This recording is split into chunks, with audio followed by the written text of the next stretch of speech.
marhaban parti politique yi daal nañuy sóobu bu baax a baax ci njaayum carte yi ñeel élection locale yi ñuy dëgmal Walfadjri quotidien moo koy xamle ci xëtam gu njëkk suñu naataango yi nañu lenn waralu ko lu dul ne parti politique yi dañoo nekk di natt seen bopp xeltukat bi la jëmale ko ci wàllum politique di Thierno Diop mu ngi xamle ci biir yéenekaay bi ne yii la njaayum carte mënees naa ëlbatiku doon yi naxee mbaay ci wàllum politique di maanaam ab escroquerie politique si jojule jamono itam Walfadjri quotidien mu ngi xamle ni ku jéggi seen xel dalut benn yoon jëmale ko ci les élections locales lu ñuy dëgmal ndaxte ab hold-up électoral lañ ci njortu source a itam dëggal xibaar bu ni mel ci xëtam gu njëkk ne ñu liñal élection municipale ak départementale yi waa FDR ñi fare ci kujje gi tàmbale nañoo yuuxu hold-up ndaxte daan nañu xamle ni gouvernement bi li ma waroon a def ba léegi defagu ko ndaxte ci fan wu njëkk weerum février ci atum 2026 génnewut benn décret mi jàpp datu élection municipale yi teguñu itam ay commission administrative jëmale ko ci révision liste électorale yi loolee waral waa FDR di xamle ba tey ci biir yéeni kaay source aané loolee nag ab jalgati bu rëy la jëmale ko ci nguur gi lépp nag ànd ak teg te karal waa Sénat ñi nga xamante ne ñoo war a taxaw temb ngir ñu sàmm loi électorale bi ci jamono ji ñuy fësal ay rumeur jëmale ko ci toxalu ko élection locale yi waa conférence des leaders bu front pour la défense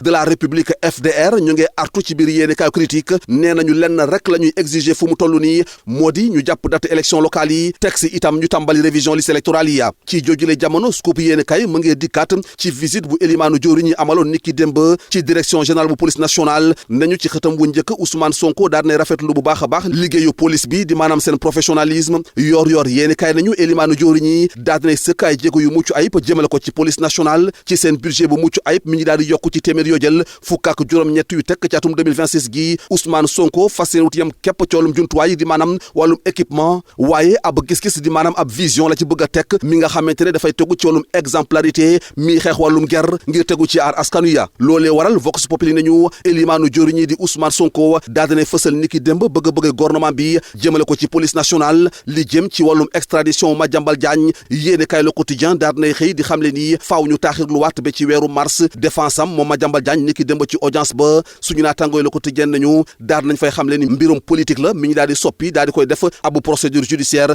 teg si itam avocat yi daal nañ fay xamle ni ab risque moo gàllu ci loosam jëmale ko ci jaay doole di maanaam ab sanction arbitraire yéene kay Les Échos nañu moom Madiambal Diagne ñetti fan ci weeru mars la fas yéene am lu leer jëmale ko ci biir extradition am waaye laata ñu fay egg suñu naatangooy Les Échos ñu ngi xamle ni parquet général bu Paris moom daal dinay nangu ngir ñu extrader Madiambal Diagne daal di koy indiwaat fii ci Sénégal loolee waral yéeni kaay source ànd ñu Madiambal Diagne de bu moyut weeru koor gi ci Ndakaaru la koy jeexalee ndaxte parquet général bi daal dinay valider extradition am léegi nag mu des ñu xool ba xam ndaxam juge cour d'appel bu Versailles dina ko topp ci bëgg-bëggam am déetam ci joojule jamono point actu mu ngi xamle ni ab defante bu saf sàpp la ñu nemmeeku ci diggante kilifa yu ne ci parti Pastef ak ñi ne ci biir coalition Diomaye président li ko déclenché moo di kaddu yu Abdoulaye Tine responsable cadre coalition Diomaye président daal di yëkkati di xamle ni nguur gi du nguuru Pastef maître Abdoulaye Tine ne Bassirou Diomaye Diakhar Faye li tax mu jot ci nguur gi sénégalais yi ñoo ko daal di votel jaarale ko ci ab coalition Diomaye président bi nga xamante ne Pastef genn pàcc la jëmale ko ci ab parti mi ci bokk ba tax na moom maître Tine di xamle ni lii yoon kay moo di Ousmane Sonko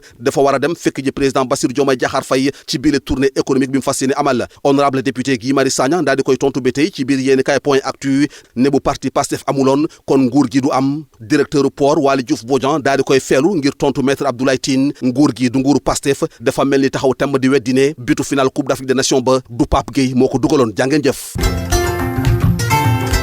Les quotidiens parus ce mercredi traitent d'une variété de sujets dont les perspectives de renforcement des relations entre le Sénégal et la République du Congo vers un partenariat plus dense et structuré entre le Sénégal et la République du Congo, affiche à ce propos le quotidien Le Soleil en évoquant la visite officielle de 2 jours que le président Bassirou Diomaye Diakhar Faye vient d'effectuer à Brazzaville. Selon le journal, mardi, au dernier jour de sa visite en République démocratique du Congo, le chef de l'État sénégalais et son homologue Denis Sassou Nguesso ont plaidé pour un partenariat plus dense, plus structuré et résolument tourné vers l'avenir. L'observateur s'intéresse à la crise qui secoue le secteur des hydrocarbures, liée notamment à la décision de l'État de mettre en demeure les sociétés pétrolières pour imposer aux acteurs la redevance CRSE du nom du régulateur du secteur. Dans une volonté d'imposer sa décision, l'État, via la CRSE, a envoyé des mises en demeure aux sociétés pétrolières et s'apprête à émettre des avis à tiers détenteurs pour bloquer les comptes bancaires des distributeurs distributeurs, écrit l'Observateur.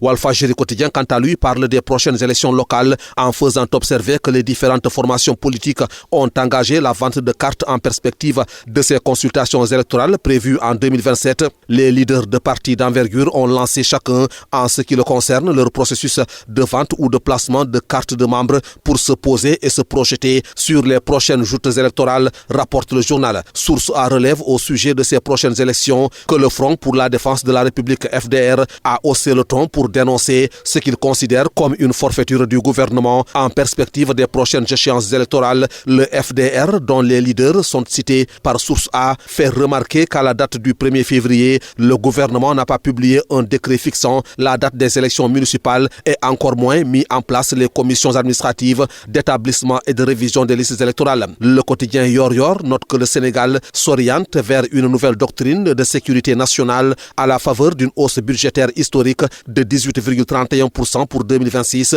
au profit de la police nationale. Le Premier ministre Ousmane Sonko, en visite à la direction générale de la police nationale, ne s'est pas contenté d'un simple réarmement matériel. Il a jeté les bases d'une rupture doctrinale majeure en dessinant les contours d'une force publique moderne où l'usage de la force devient l'ultime exception d'un État souverain et protecteur, écrit Yor. Le quotidien L'Info traite de la situation de la corruption au Sénégal. Les chiffres qui dérangent affiche le journal en citant les résultats de la dernière enquête menée sur ce sujet par Afrobaromètre Sénégal, selon lequel peau de vent, peur de représailles et soupçons persistants minent encore le quotidien des citoyens sénégalais. Police et gendarmerie, services fiscaux, conseillers municipaux, magistrats, fonctions publiques et milieu des affaires toujours sous pression, écrit le journal qui ajoute toutefois que 68% des citoyens se déclarent satisfaits de la manière dont le gouvernement combat la corruption au sein de l'administration publique. Bonne et agréable lecture à toutes et à tous.